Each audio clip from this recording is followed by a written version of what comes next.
بسم الله الرحمن الرحيم. Bismillah ar-Rahman ar-Rahim. In the name of Allah, the Beneficent, the Most Merciful. I greet you again today in the words of peace. Assalamu alaikum. And I'm so happy to visualize you all in my mind's eye as you join me in the latest chapter of our course together. As you recall, in our first session, we learned about the strength and the resilience of those who were enslaved and brought from Africa to the shores of the Americas, and how they fought and resisted, and they used all of their minds and their physical strengths to resist slavery and even achieve freedom to a limited extent. One community that achieved its freedom even achieved a full century of independence before it was destroyed. These are stories that are not very well known in the United States and even in Latin America. And then we moved on to see the birth of this nation and the three documents, the Enlightenment period in Europe and the United States and the Americas that influenced and stimulated the independence movements and the rebellions around the world, and especially in the Americas. And so we have seen a lot of the history. We've seen a lot of the history. We saw the birth of this nation based in its three documents, influenced by the Enlightenment so-called period, the Declaration of Independence, the Constitution of the United States, and enshrining the uniqueness of our nation that many of us are very proud of, because it talks about and bases itself in, or at least promises to base itself in, inalienable rights given to us by our Creator, in the words of our own Constitution. But part of that struggle goes on because we have not fully lived up to that. And that is not so controversial in itself, but to see exactly how it happened and to see it unfold through time up until the present day, that is where we have so much opportunity as we educate ourselves and decide the best way to move forward and create a better future. As some have said, to build a more perfect union, and one that is recognizing humanity of all peoples here in the United States and all the way around the world. So we come now, just as the birth of the nation in those documents, which include not only the Declaration of Independence and the Constitution, but also, as we pointed out and quoted from, the Gettysburg Address, which is echoing some of the most important thoughts of the Declaration of Independence. Now we come to another crossroads, the crossroads of whether or not this nation would continue as a slaveholding nation, or whether it would achieve freedom for everyone. So let's pick up where we left off and look at some of the slide materials that we had that gave us the key, the most important flags, so to speak, of the difference after that Civil War, from the nation as it was from its birth up until the beginning of the Civil War. So in effect, the Civil War period divides our nation's history almost in two, where we have about just under 100 years as a slaveholding nation, and again, just over 100 years after the Civil War up until the modern period. So we review by seeing what changed in the nation. The laws that govern the nation were the Constitution. And there were three important additions or amendments that changed the laws and the history that should have begun at that point and continued. So these three amendments were passed following the Civil War. Notice that it took a total of about 5 years to get them all through. If any of you have seen the movie Lincoln, you know that it traces the history of the 13th Amendment, how it came to be, and the struggle. That evokes the headlines in our minds. Today's headlines about political struggle, political negotiation, and the political process going on in our Congress, even today, to get this first of the three amendments passed, the 13th Amendment, which abolished slavery. So we may ask, what is it that, why was it necessary to abolish slavery? I thought the Emancipation Proclamation did that. Well, some of us may remember that the Emancipation Proclamation freed only those who were enslaved in states that seceded from the Union. And so border states or any states that did not secede, slavery was still lawful there. And we have Juneteenth celebrating the end or commemorating the end of slavery. 1863 for the Emancipation Proclamation, 1865 for Juneteenth, following the surrender of Lee at Appomattox. But what about this? Why was there an amendment necessary? It wasn't going to become fully a law, fully the law of the land, until there was a constitutional amendment passed. And the same for the others, the 14th that guaranteed equal protection of the laws, and the same for the 15th Amendment guaranteed the right to vote.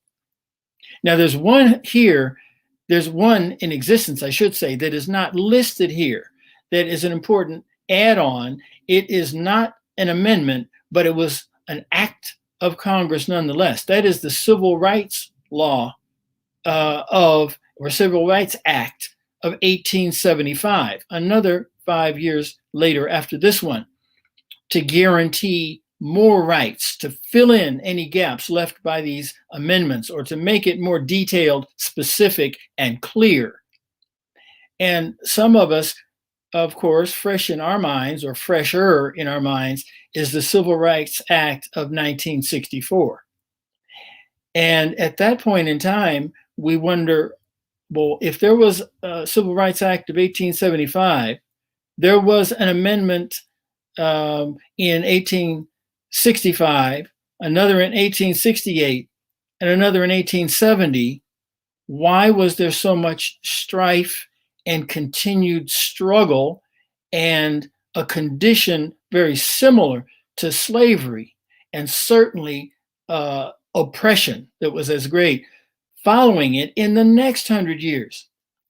That's exactly what we want to look at this point in time. So you also may remember that even before the Civil War, in the abolition movement to abolish slavery, Frederick Douglass, who himself escaped slavery and became an abolitionist and then became an advisor to U.S. presidents, spoke in 1852, almost 10 years, almost a decade before the beginning of that Civil War.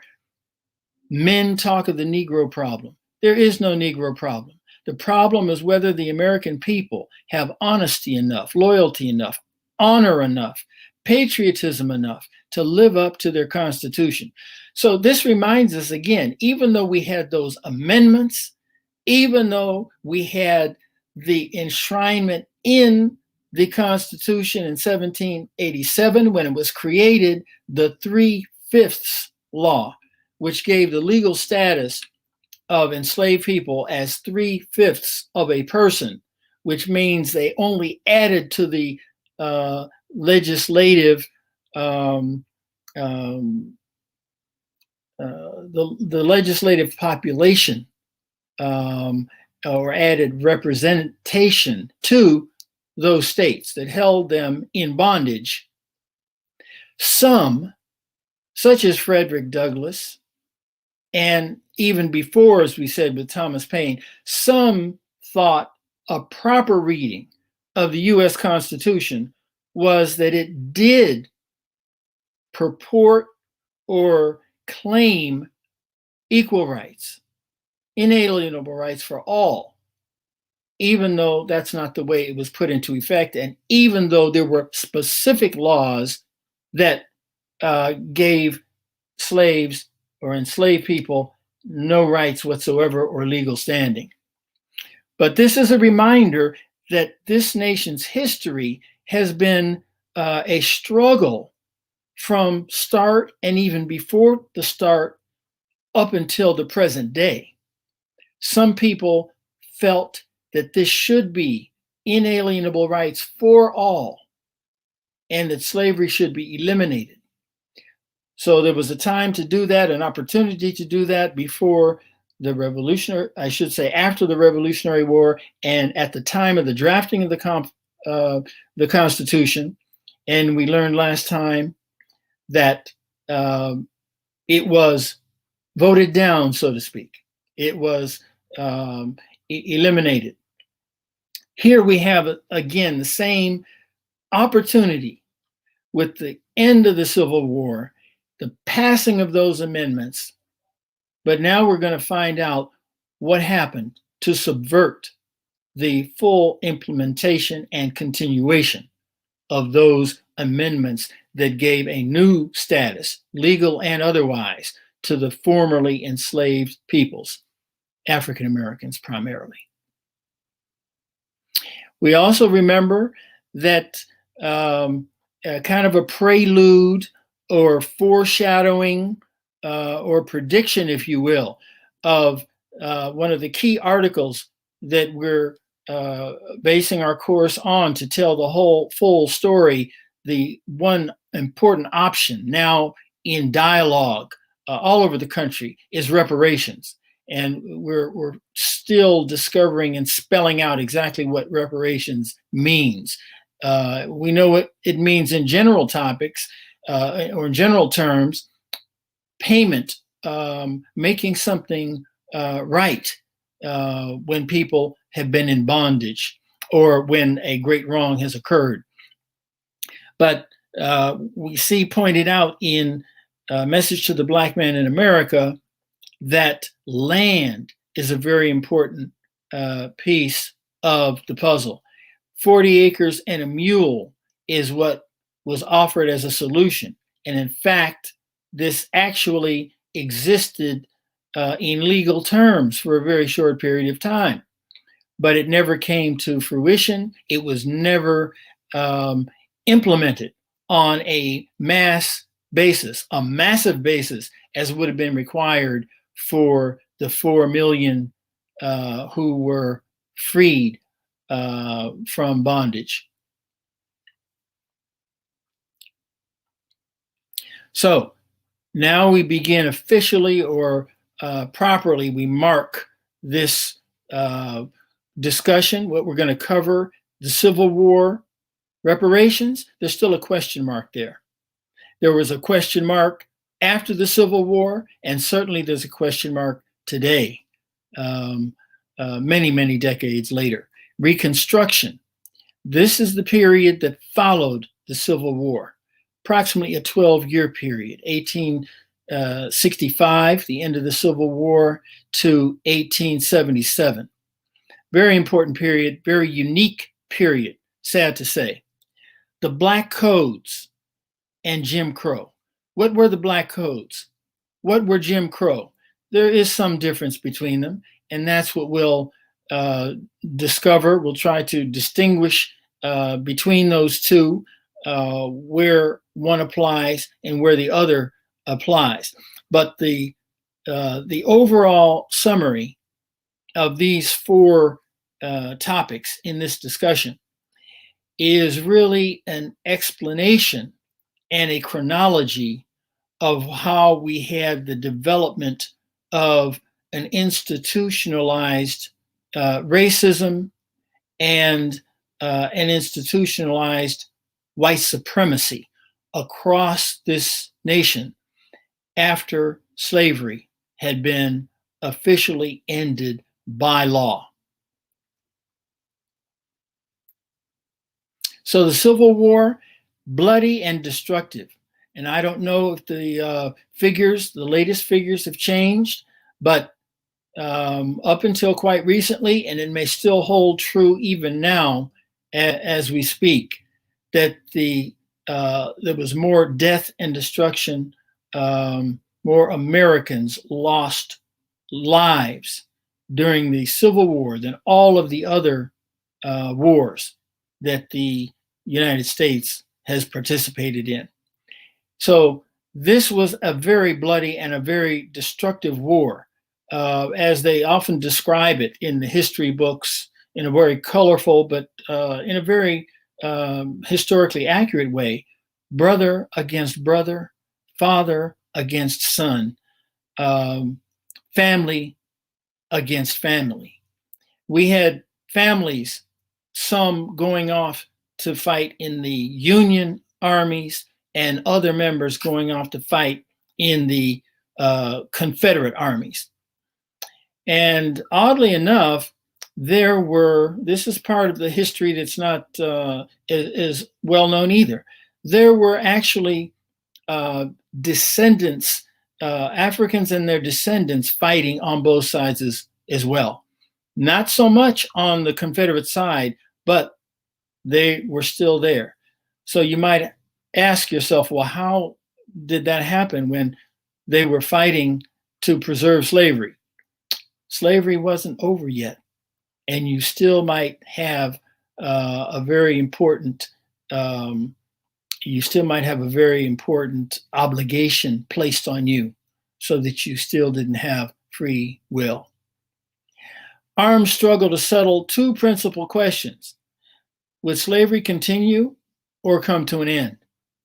Would the nation continue as one or be divided into two? We see that question continue to be asked, even though slavery has come to an end by law. That question had to still be asked more and more. Would the nation continue as one or be divided into two? That's a question that we were asking as recently as the storm on the Capitol building. We had almost two nations, two different points of view, dividing us in half in a very dramatic way. Reparations, 40 acres and a mule? Question mark. Again, just like reparations, question mark. General Sherman put through a field order to distribute land and mules to work that land, approximately 40 acres per family. And there were quite a lot. There were in the thousands of families that received this and began to live life on their own, but an idea that became a reality for only 4 months. So that's not long. That's not long at all. And in fact, not only did it last for only 4 months, but all the land that had been distributed had been or had to be or was ordered to be and was redistributed back to the slaveholders or former slaveholders who owned that land.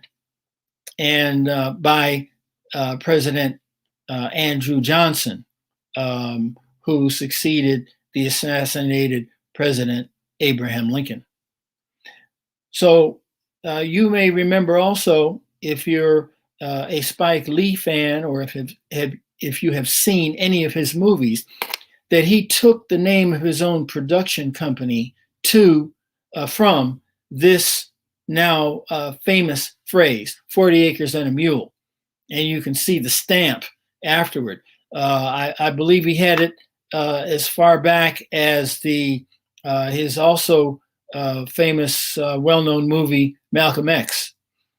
40 acres and a mule, and the big hand stamp, the metal stamp comes up after the movie is over, 40 acres and a mule.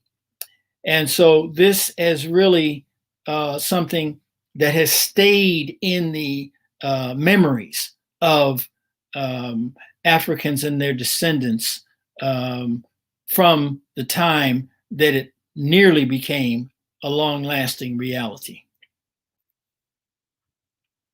So Reconstruction, what is this?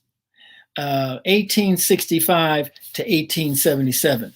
If you're scratching your head or saying, well, I have never even heard of this, or maybe I did hear of it, but I'm really not clear on what it is and what it represents. Well, there is a poll that was taken, and approximately 20% of high school students were able to recognize and explain what Reconstruction was. So Reconstruction, this important 12-year period where the enslaved Africans and their descendants received and began to implement the rights that were recognized by the new amendment, began to vote, began to elect people to office, many of them African American, and they were electing people to the local level, the state level, and even the national level. There was at least one governor of Louisiana, if I recall, PBS Pinchback was his name. But there were hundreds of officials that were elected and began to serve. Now, legally, amendments to the Constitution, that's how you incorporate them into the nation. Economically, reparations, that's the big question mark. That's the big question mark. So the legal part at least was satisfied on paper. So much of the law is on paper, but we know that on paper is often just the beginning. It takes more than just the paper that the law is written on. Economically, again, we can base certain economics and policy changes in paper, in policy. But these reparations, they were taken off the board. So there was no reparations. So after hundreds of years in bondage, even though the nation was barely 100 years old, the Africans and their descendants had been in bondage for nearly 250 years. We've heard it enshrined in the 1619 Project. We know that the Pilgrims arrived in 1620. That's about the age of slavery in the United States. But there were no reparations. So how do you, after 16 generations, or the number of generations that had transpired in 250 years, how do you incorporate so many people into the nation without some economic provision? It's something we probably have never given thought to. Do we have, as citizens, a responsibility? Do we have, as a government, responsibility? And if so, what? And what form should it take? That's part of the discussion, even today, when we're talking about reparations.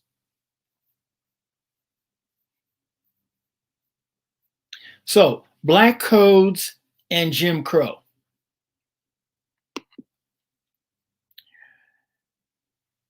So, think a moment now.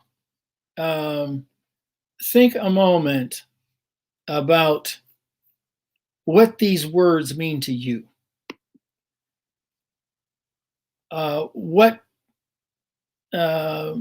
If you don't remember it from history, or if it was never mentioned in the history that you studied, what might it sound like? Jim Crow is a word that you may know, may have heard, but it may be that you don't know its origin or exactly what it entailed. So let's take the Black codes first. The Black codes actually remind us that all of the Americas had enslaved and held enslaved people. All of the Americas had colonies that created a huge form of wealth, both for governments and nations as well as individuals. And we recall that a book called Capitalism and Slavery, written by Eric Williams, the former Prime Minister of Trinidad and Tobago, was published around 1950, that actually spelled out how this money was made over time, how it financed the Industrial Revolution, and how it financed the wealth of nations, so to speak, that created the economic system that we work with today across the world. It was created on free labor of generations of Africans and their descendants.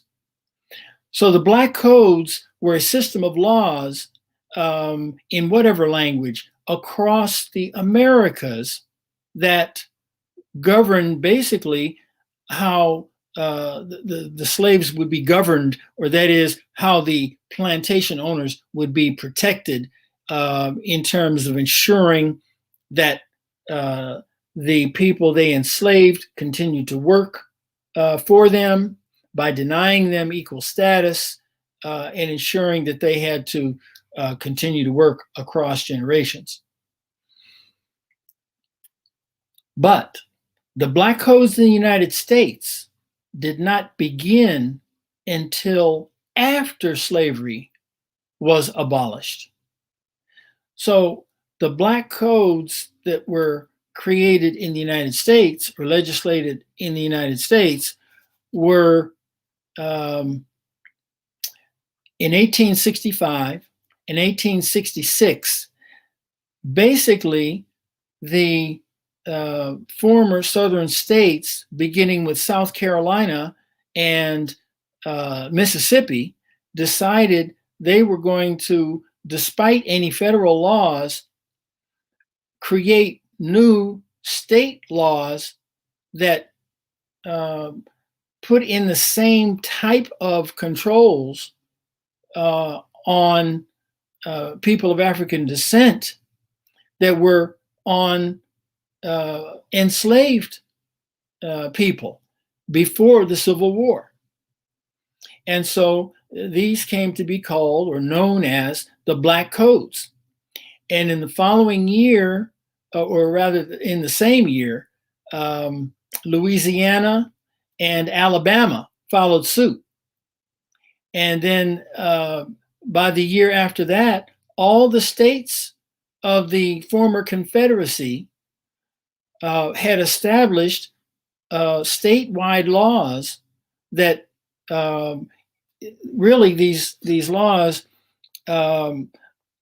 they curtailed the rights of African Americans during the early years of the Reconstruction. So beginning in 1865 and continuing up through 1877.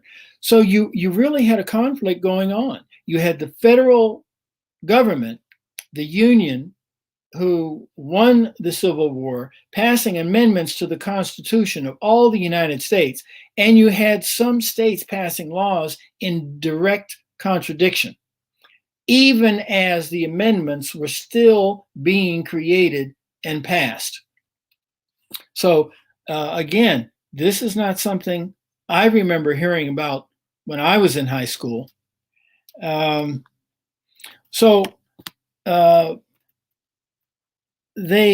These slave codes or black codes, as they were called, they were instituted by the Southern legislatures, and they, unlike the slave codes, which defined African Americans or enslaved people as property, the black codes defined them as legally subordinate to whites. Legally subordinate to whites. So what did that mean? Here is where a movie like 13th spells this out with numerous examples and gives you a real feel for what it meant and how the states began to subvert and get around these new amendments, especially the 13th Amendment, which itself abolished slavery. So unemployment, if you were unemployed and a freed person or a formerly enslaved mulatto or Negro, prison or hard labor. That's right. You don't have a job, prison or hard labor. And an offshoot of this was if you were unemployed or if you were a so-called vagrant, which it was defined in effect as unemployment, then you could be then sold, so to speak, or your labor sold to the highest bidder or whoever was making the arrangement with the local law officer, the sheriff, or whoever it might be, to use your labor. Land, we said, was key. 40 acres and a mule. That didn't happen. Not only did it not happen, but these laws, the black codes, made it illegal for former enslaved to own or rent farmland. Illegal. So it served to constrict movement or restrict movement and resettlement, and caused the labor force to stay in place as it was. And it also allowed the power structure, the white power structure, to maintain the dominance in the hierarchy of government after the Civil War. Now, we have also orphans and children who are part of impoverished families. They also can be taken over by the state and forced into apprenticeship with a white business person. So again, and no legal protection from the KKK or any terrorist group like that. So those were perilous times. This is before Reconstruction is even over, that these laws were put into effect. They were not fully implemented. They could not be fully implemented, especially as long as the Union troops were still stationed there in the South, as they were through the Reconstruction period.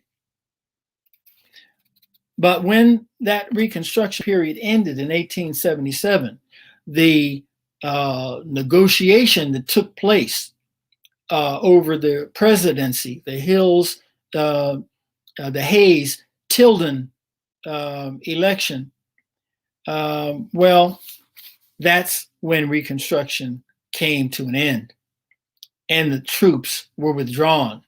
And we moved into the next phase, the phase that began to be known as Jim Crow. More comprehensive, even, than the black codes.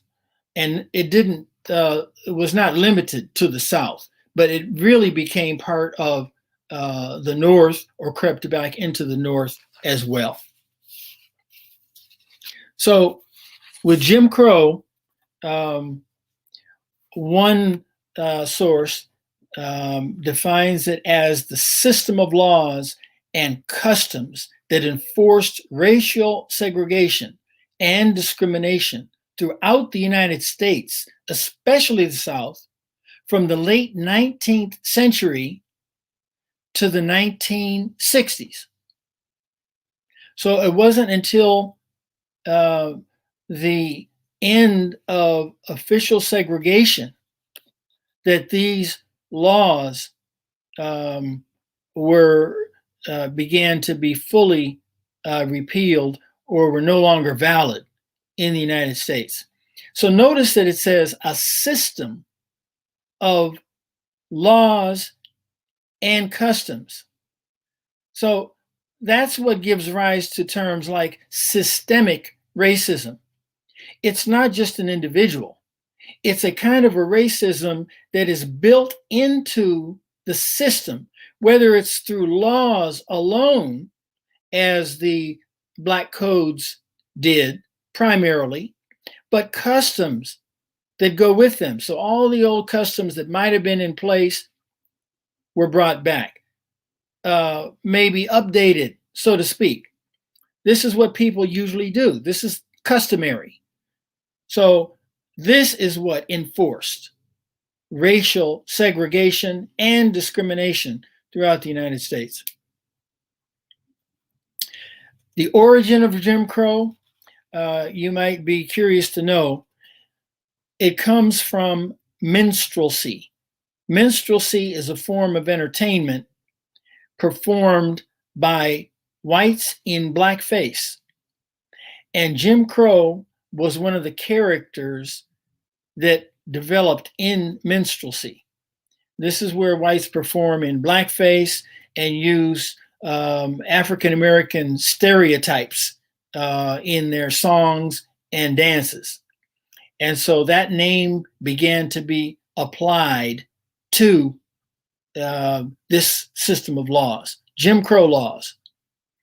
If any of you have seen the book, or rather the movie made from a book, The Green Book, you'll see this in action. What was it like to go throughout the South during the time of Jim Crow? If you see the movie The Great Debaters with Denzel Washington and Forrest Whitaker, you'll see what it was like, especially in the South during this time, where African Americans were still resisting, still educating themselves, and still excelling to a limited degree, and resisting this kind of an atmosphere. So how did this come back? How did this come back? You had amendments. Well, we've talked about one way it came back, because there was a political compromise. W.E.B. Du Bois, in his book, Black Reconstruction, he talks about the deals, so to speak, political dealing, business dealing, that accompanied the withdrawal of the troops and the negotiation between Southern elites and Northern elites of benefit to both. But there were other factors as well. According to one historian, we've been working some when we define Jim Crow and Black codes with Anthony Appiah and Henry Louis Gates's book, Africana, History Encyclopedia of the African and African American experience. We have a historian who's quoted about some of the factors that led to the prevalence of white supremacy and Jim Crow after the Civil War And he said, for one thing, pre-Civil War segregation of railroad cars in the North. We don't think about that so much. That was in the North. And there was a famous law case in 1895, Plessy versus Ferguson, that enshrined into law the separate but equal doctrine. And we know that across time, separate, yes, equal, no. The black codes were already in place, and this was a continuation into Jim Crow. It was expanded with new laws. But especially, we had a reconciliation of warring factors, warring factions in the South, political factions. They made peace. They said, look, it's to our advantage to stand together against the former enslaved and see that they don't get rights and participate in the political system or economic system or social system. The acquiescence. Well, this is a word that may not be strong enough. Acquiescence means giving in to the Northern liberals, acquiescing to demands from the Southerners.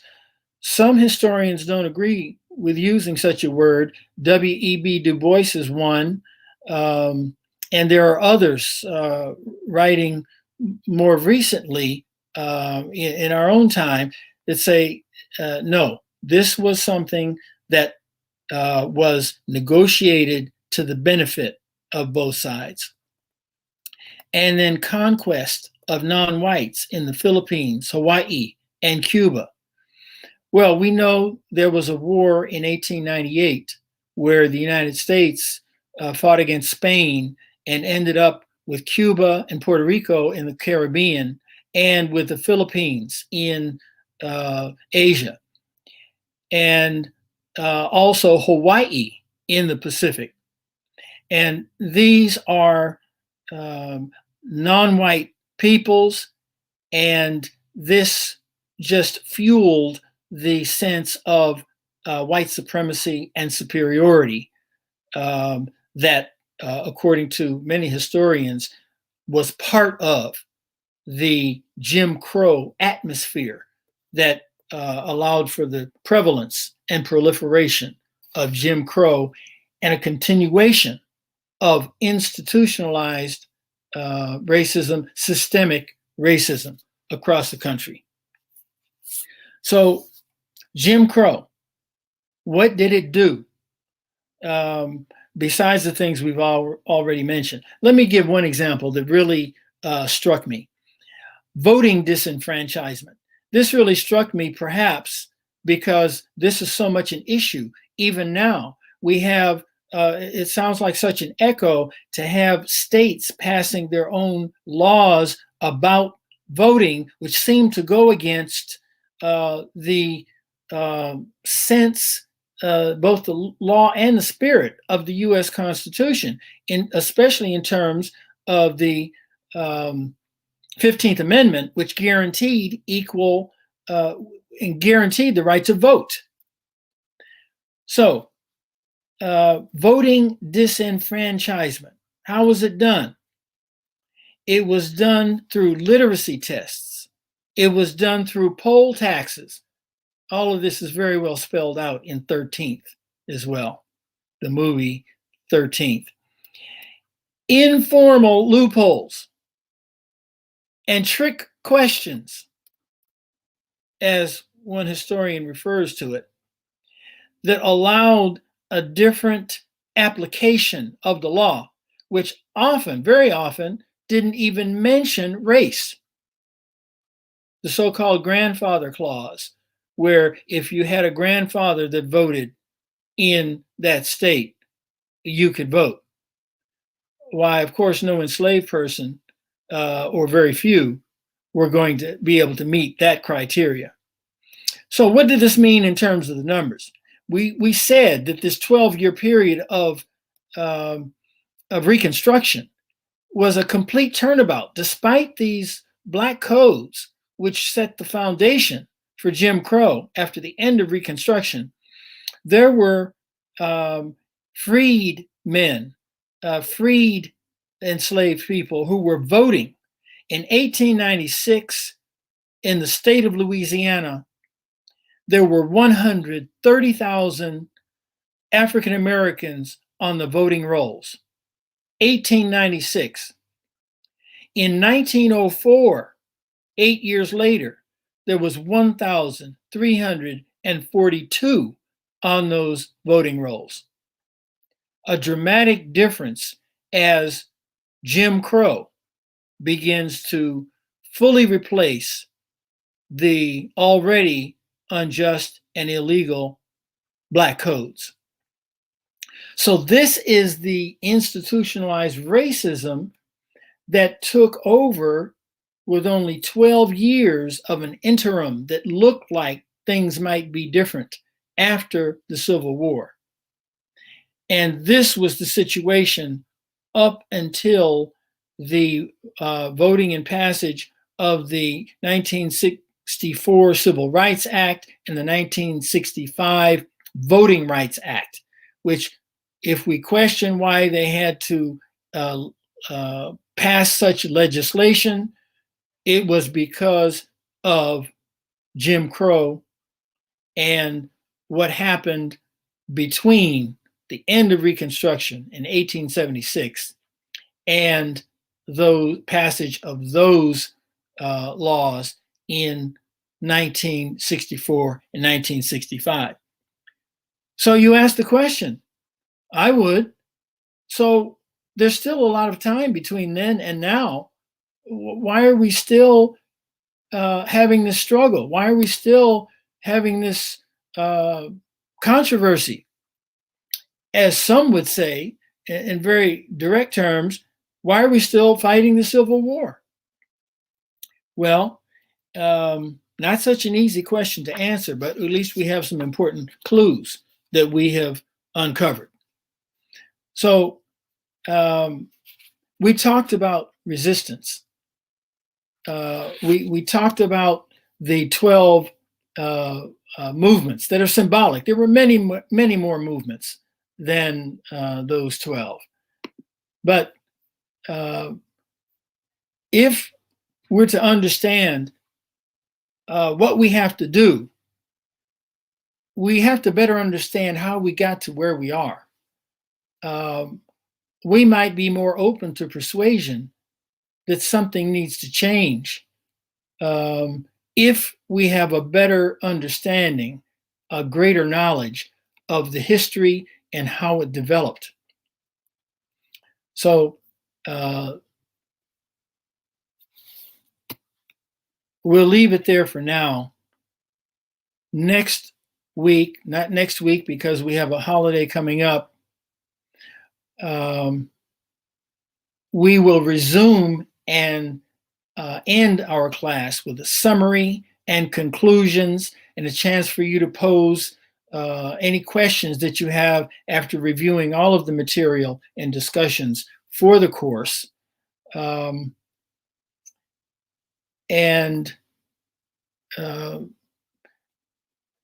We have a lot to think about. How did we get to now? What are the struggles now? How do they reflect what went on in the past? Have we made progress? How do we make use of that progress to make more progress and to put this nation and be the example that the founders said they wanted to be, not only to this country itself, but to the world? We'll have a better idea what we as individuals need to do and what our organizations, institutions need to do. And now let's direct ourselves to the question that was posed by A.I. Moss. And that question is: inherent biases in the teaching of Islam to Black Muslims, at least when it comes to Arab and other Muslim scholars, Have they taken on cultural biases in their teachings? Are there other scholars for West Africa who provide a different and more unbiased approach to teaching Islam to Blacks and others? This is an important question. This is a very important question.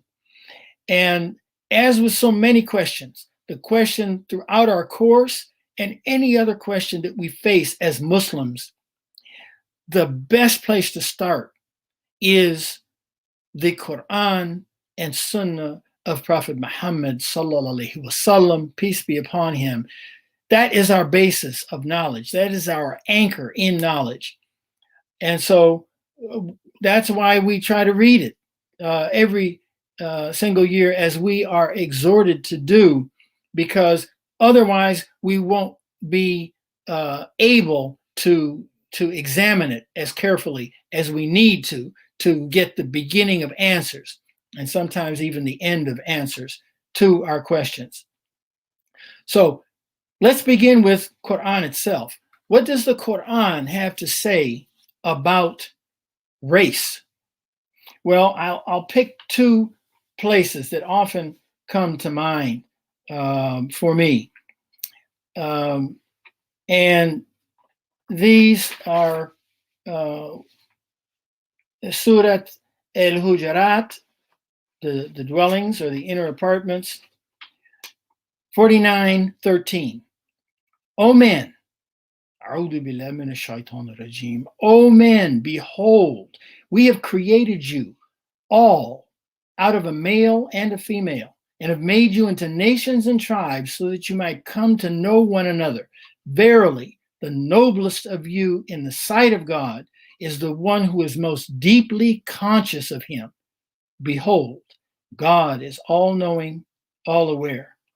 So this is an indication to us that differences are part of God's plan for us, part of Allah's plan for us, made us into nations and tribes so that we could get to know one another. So spelled out even more clearly, well, what kind of nations and tribes, what kind of diversity it characterizes the human family. So we go to Surat Ar-Rum, the Romans, 30:22. And among his wonders is the creation of the heavens and the earth, and the diversity of your tongues and colors. Tongues as in languages, and colors. For in this, behold, there are messages or signs, ayat, indeed, for all who are possessed of innate knowledge.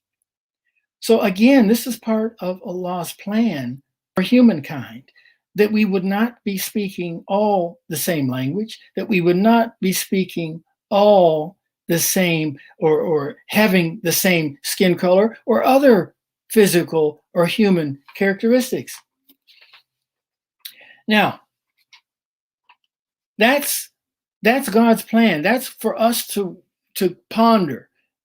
But now on the social side, the society side, we have recognition, among other places, in the last sermon, the last khutbah of our prophet, peace be upon him.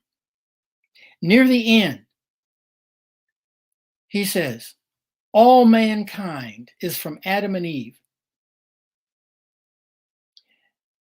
An Arab has no superiority over a non-Arab, nor a non-Arab has any superiority over an Arab. Also, a white has no superiority over black, nor a black has any superiority over white, except by piety and good action. That's echoing 49:13 that we heard, except those who's most conscious of Allah. That's the one who stands above others.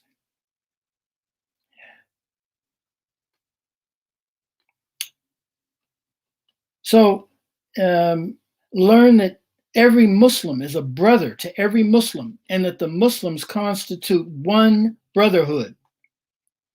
Continues even closer to the end.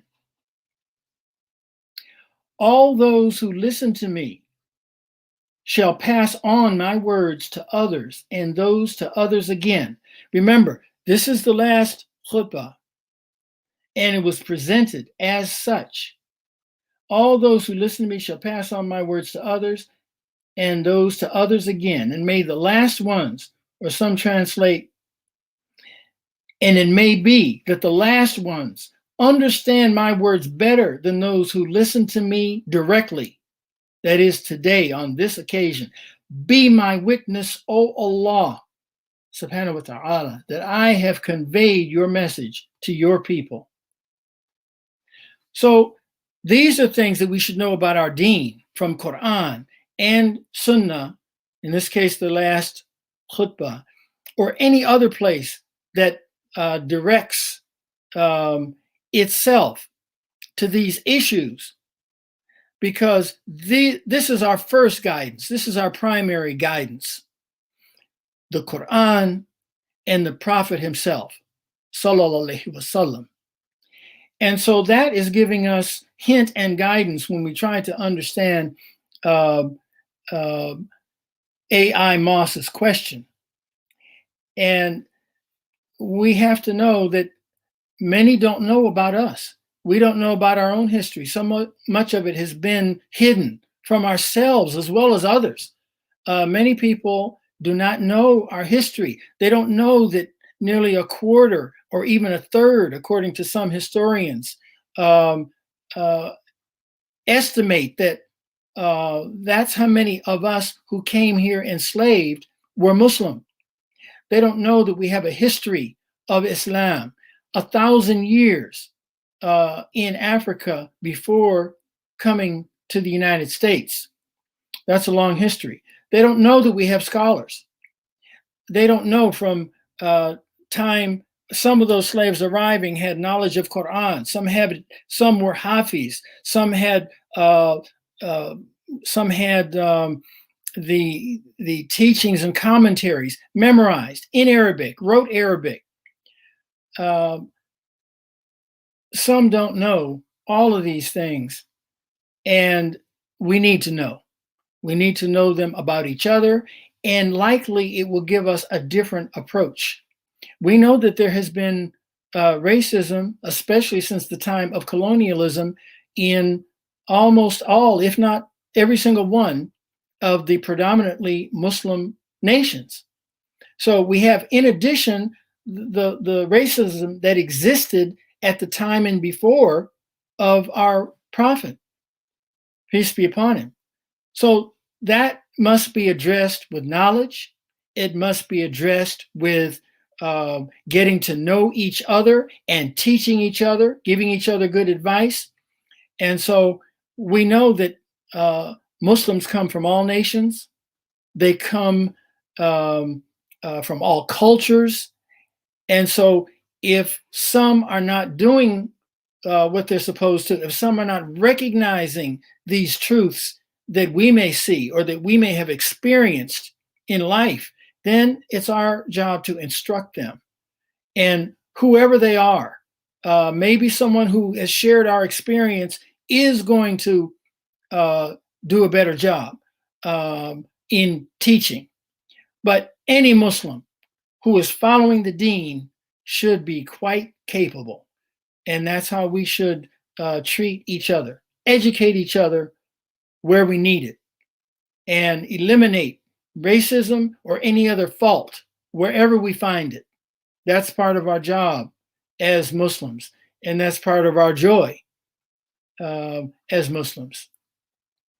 So we have a holiday which you may or may not observe. You have a holiday which you may or may not get together with family on coming up, but in observance of it, we're going to leave that time to your discretion, since so much of the country will be observing, and it may be time that you can use in a beneficial way.